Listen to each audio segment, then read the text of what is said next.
Assalamualaikum warahmatullahi wabarakatuh.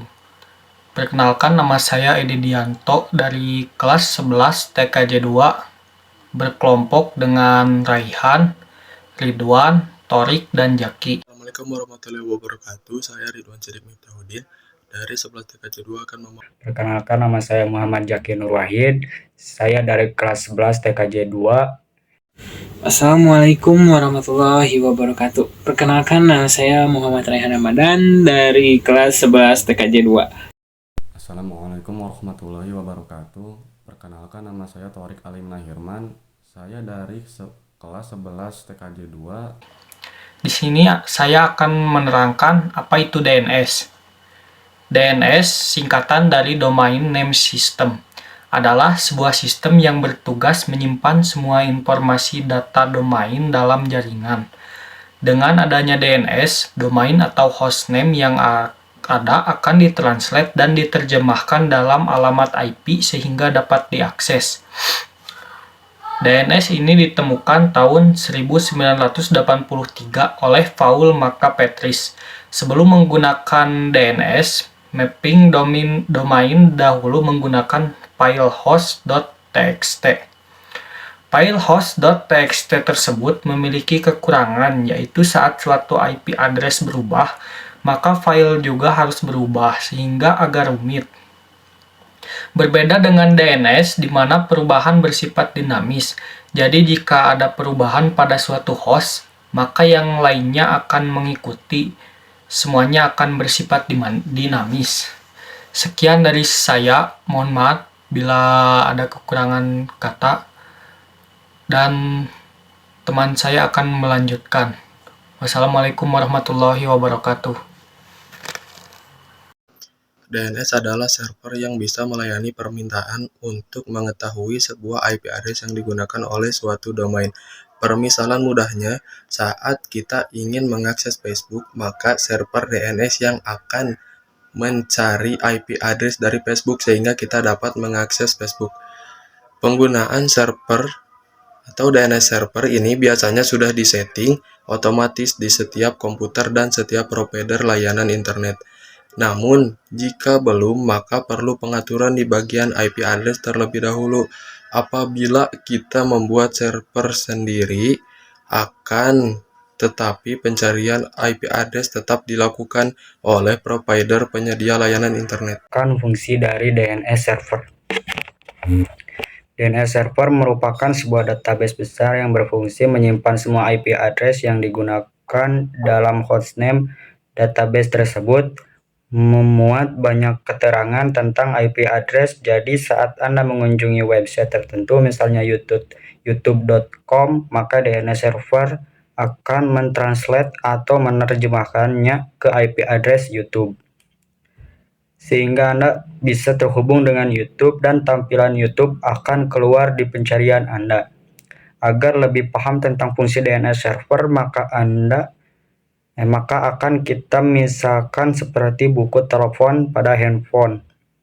Misalnya nomor telepon 628571123 sekian. Anda beri nama A di kontak Anda. Nah, saat Anda ingin menghubungi nomor tersebut, Anda tinggal memilih kontak A. Nanti nomor dalam kontak A akan dihubungi sehingga Anda bisa tersambung dengan pemilik nomor kontak A. Nomor telepon di sini sama dengan IP address dan kontak A seperti hostname. Jadi saat Anda mengakses kontak A, maka phonebook akan menerjemahkannya dalam nomor telepon kontak A, atau saat Anda mengakses suatu website, maka DNS server akan menerjemahkannya dalam IP address website yang bersangkutan. Pengelolaan DNS itu terdiri dari 3 komponen utama, yaitu DNS resolver, recursive DNS server, dan authoritative DNS server. DNS resolver merupakan klien yang diketahui sebagai komputer milik pengguna membuat DNS dari program tertentu, sedangkan recursive DNS server merupakan pihak memberi jawaban pada resolver berupa hasil pencarian DNS yang diminta. Sekian dari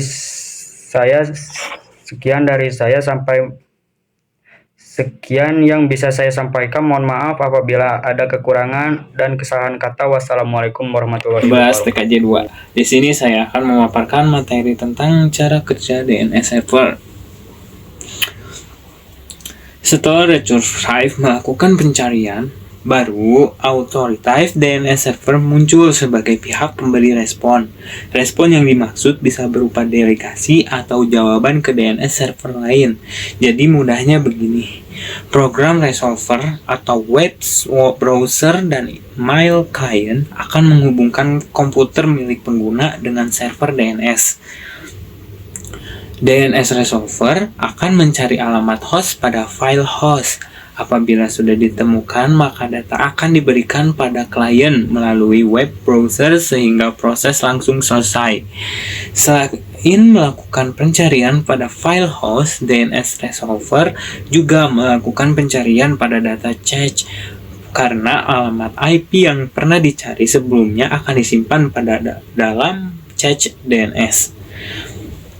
Jadi, saat Anda mengunjungi situs yang sama, DNS resolver akan mencarinya dalam data cache, lalu memberikan hasilnya pada web browser Anda sehingga proses langsung selesai. DNS juga melakukan pencarian di alamat server DNS yang pertama saat tidak ditemukan data di cache ataupun file host. Apabila sudah menggunakan cara di atas, tapi nama domain tidak ditemukan juga oleh server DNS, maka pencarian selanjutnya dengan cara mencari file di database server lainnya.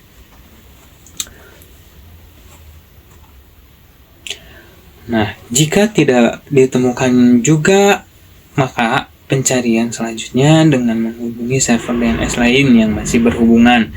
Jadi intinya, DNS resolver akan melakukan pencarian dahulu pada cache dan file host. Nanti jika tidak ditemukan baru melakukan pencarian database DNS server.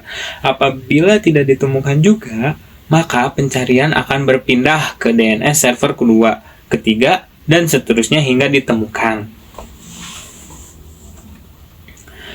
Setelah ditemukan, data akan langsung diberikan pada klien melalui tampilan web browser. Nah, ketika Anda tidak bisa mengakses website yang berhubungan dengan DNS, hal tersebut kemungkinan besar karena DNS tidak mampu menemukan alamat IP dari website yang sedang Anda akses. Sekian dari saya. Mohon maaf apabila ada kekurangan kata dan kurang penjelasannya. Mohon maaf. Wassalamualaikum warahmatullahi wabarakatuh. Akan membacakan jenis-jenis DNS beserta fungsinya.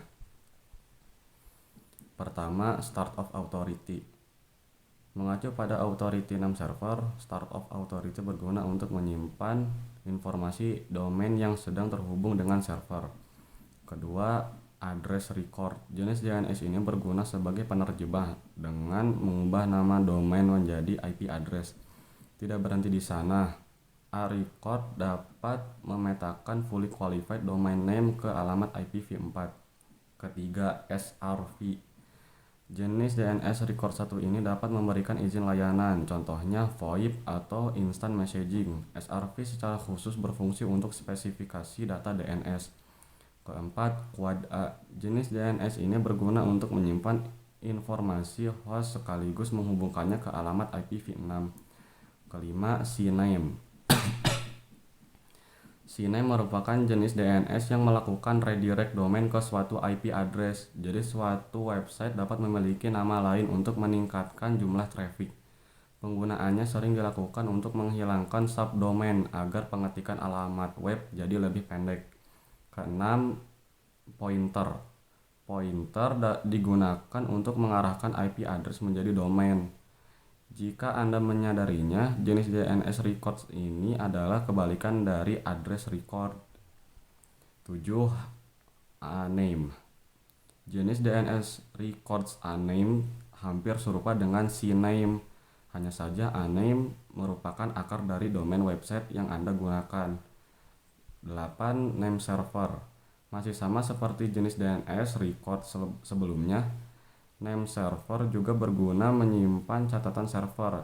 Catatan tersebut nantinya akan digunakan untuk memetakan nama domain ke dalam suatu daftar dari server DNS. 9. Text. Teks merupakan suatu catatan yang menyimpan informasi teks untuk sumber dari luar domain. Jenis DNS records ini dapat digunakan untuk berbagai tujuan seperti verifikasi domain di Search Console dan validasi email. 10. Mail exchange. Mail exchange adalah jenis DNS records yang merekam server SMTP supaya dapat bertukar atau berkirim email dalam suatu domain. Sekian yang saya bisa sampaikan. Mohon maaf apabila ada